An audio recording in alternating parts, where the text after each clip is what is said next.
Hi, this is John from BestMusic.ie, and with me I have Adam Ironside from D'Addario UK. Hi guys, pleasure to be here. Let's get down to it. So Adam has come in to talk to us about D'Addario. He's based out of the UK office and he is their fretted specialist. Adam, tell me a little bit about D'Addario for people who maybe don't know about it or just assume they're like a string company or they just do this or just do that. Give me a little bit of a background about the company. Perfect. So very long story, cut very short. Perfect. A lot of people don't realise that D'Addario's been technically going since the late 1600s, if I remember rightly. Oh wow, okay. Started out in a tiny little village in, I believe, southern Italy. I think called Sal. My pronunciation is terrible. Yeah. Not very well travelled. Tiny little population. And I think it was on the birth certificate of Donato D'Addario. His father's occupation was labelled as Codara, which at the time meant string maker or maker of musical instrument strings. Oh wow, okay. Something like that. So back then they'll have been making strings out of catgut, yes, which was sheep intestines, pig intestines for lutes and things like that.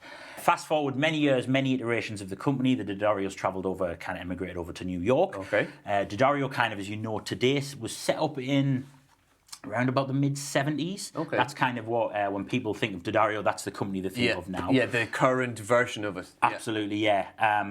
By Jim D'Addario, who's still kind of at the top of the tree, as it were. The patriarch of the D'Addario family. Yeah, exactly, okay, cool. yeah, exactly. All right, so he's still alive. Himself and John. Hey, Jim. Hey, John. Still going very strong and doing an awesome job of running the company. Okay.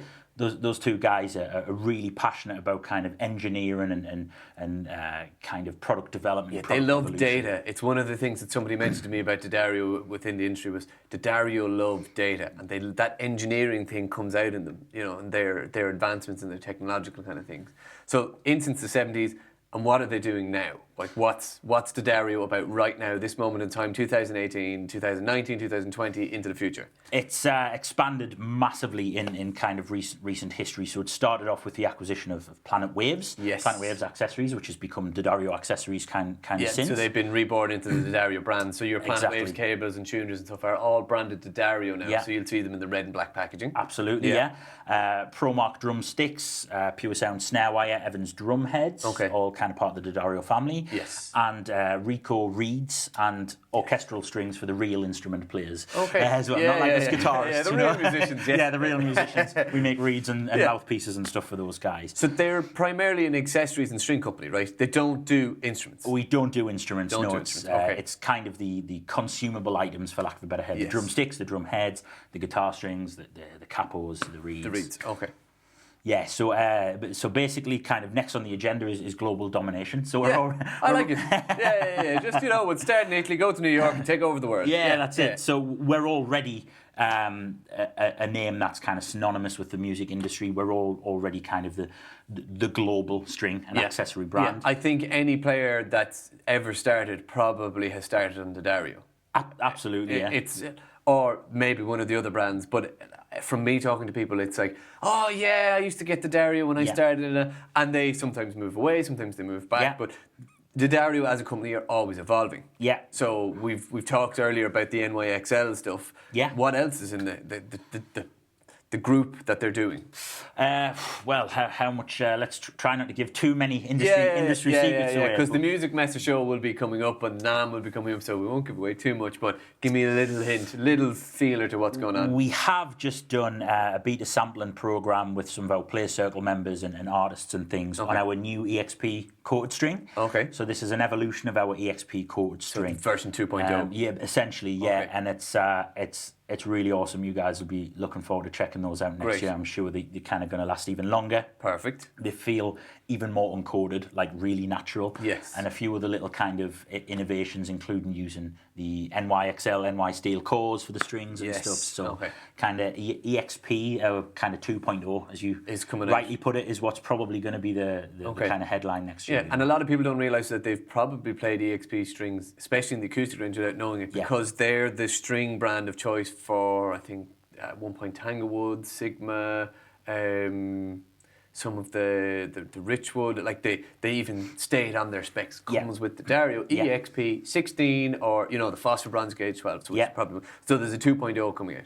Okay. Absolutely, and with Generation 1, if you like, and 2.0 VXP, it's the same kind of idea, whereas other companies will take the whole string and coat the whole string. Yes. What we do is we coat the wrap wire before we wrap it around the string. Yes. So that is what kind of really helps give the string much more of a string feel, and it doesn't feel as slick or as plasticky or as nylon. You know, it's all about while still giving the same amount of string life, it kind of retains the natural string feel, which is kind of what we're all about. Okay, cool.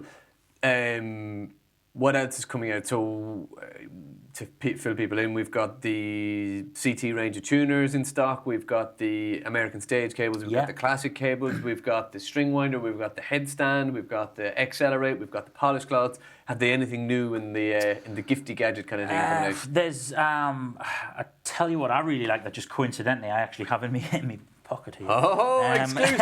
Yes. It's actually been out a little while, but not a lot of people. So we manufacture a load of guitar picks, different materials, different sizes, different gauges. Okay. And recently we brought out kind of Acrolux guitar picks, and this one's a little grim because I've been sat on it and been using it. Oh, that's okay. It's that one's basically like a pure acrylic guitar pick. Ooh, yes. Look. Exclusive. Kind of traditional sort of cool. jazz shape, as it were. Okay. Yes. That really that jazz number. That's it. Really kind of hard, really firm. It has a nice kind of pick attack. We do a version that's pure acrylic and a blend of acrylic nitrate as well, which is a little bit brighter. Okay. And is that an evolution maybe of the Black Ice, because they did a jazz-esque kind of pick as well at the sharp tip? Exactly. So I was actually a Black Ice user for years, and then we brought these out a couple of months ago, and I was like, oh, give it a go. And it is kind of like a natural progression for a Black Ice player. Okay. We run the risk of getting very kind of nerdy here. Yeah, but, picks are a massive thing, like picks and strings. You can kind of pair the right pick with the right string and the right instrument, and it's kind of a next level nerd stuff. Perfect. I love it. Adam, if you don't mind, we've been in touch, or had people in touch with us on our social media pages, Instagram and Facebook, to ask some questions. So we put it out there that you were coming in. We've got some swag to send to people who had successful questions we were going to ask, and we got some really interesting ones. I'm going to start with the ever-present and one that everyone always asks. From Karen M. Great to see a female player. 50% of all new guitarists are female, by the way. When do I change my guitar strings? So this is the question you probably get every day. And I give the same answer. You should change your strings every day. Every day. And justify my occupation. Yes, I love it. Yes, yeah. You're going to get a phone call from Mr. Dario, and I was like, hey, you did a great job. I don't know if he's got any Italian accent. That's completely false. No, that's cool. Yes, so it really just depends on, to be honest, it's kind of a grim sort of subject, right? Yeah. But it basically depends on your body chemistry is the main thing. So it's to do with the acids in your sweat and in the oils in your skin. In your hands, okay. I am, for various reasons, mainly due to poor diet, particularly acidic. Okay. So that means that I kind of physically burn through strings really, really quick. Okay. I try to play for at least a couple of hours every day. Yeah, so you're practicing regularly, so that has its impact on the strings. Exactly. So using our NYXL, I maybe change my strings every 2 to 4 weeks, depending on how many gigs and how much practice, if you've been away, so on and so forth. Exactly, that kind of thing. So it physically depends on two things. When the strings physically start to deteriorate, and you can kind of feel that the string's no longer smooth. Okay. It's important to change the strings then for two reasons. So you don't damage your hands. Yes. And also so you don't damage the frets on your guitar and then end up having to get a fret dress or, heaven forbid, a refret, which is considerably more expensive than several sets of strings a year. See? Saving you money by the second we are. And the next thing is when you actually kind of hear an audible tone loss. Okay. So all strings over time will slowly start to degrade. Degrade, exactly. And it's usually kind of the high-end information that's lost first. Okay. Now for a new player, that can be quite tricky. Difficult to tell. Exactly. So it's honestly, it's really challenging to say how often you should change your strings. I know guys who change them every couple of days. Yes, I know people who change them every 3 to 4 months. And people who haven't changed them in 2 or 3 decades. Mainly bass players. Exactly. So it's Karen. It's really tricky to say for certain. What I would say is, if you're in any doubt, if you a new player, you don't know what the condition of your strings are in, bring it into the store, get John to have a look, and just go. And you'll honestly recommend whether the strings need changing. Yeah, exactly. Okay, Karen, swag pack on its way to you. The second question that we're going to look at, I'm going to pull this one out, which is from Reed G. I use various different cables in my setup. How should I know, or which is the best way to choose the right cable or the best cable? And this is a question you've probably gotten as well, although probably less on the string side of it, but guys saying to you, what cable should I get? Yeah, definitely. Well, I'm always going to recommend D'Addario American cables, Stage. Of course. American Stage, yes. Maybe but there's a reason you're going to recommend them. There is, yeah. I mean, American Stage is by far one of the most durable cables on the market. I mean, maybe it's something we can chat about in length in the future, perhaps. But there's a few kind of innovative features in American Stage that, in my genuine opinion, make it the best cable on the market. Yes. Come into store, try it out for yourself. We'll get you a demo unit so people can see why. Perfect. Now, how you choose a cable is, it depends on whether you're, what kind of player you are. So if you're just playing at home, if you're playing kind of on stage every couple of weeks, or if you're touring regularly, basically the more that you're kind of playing out, and the more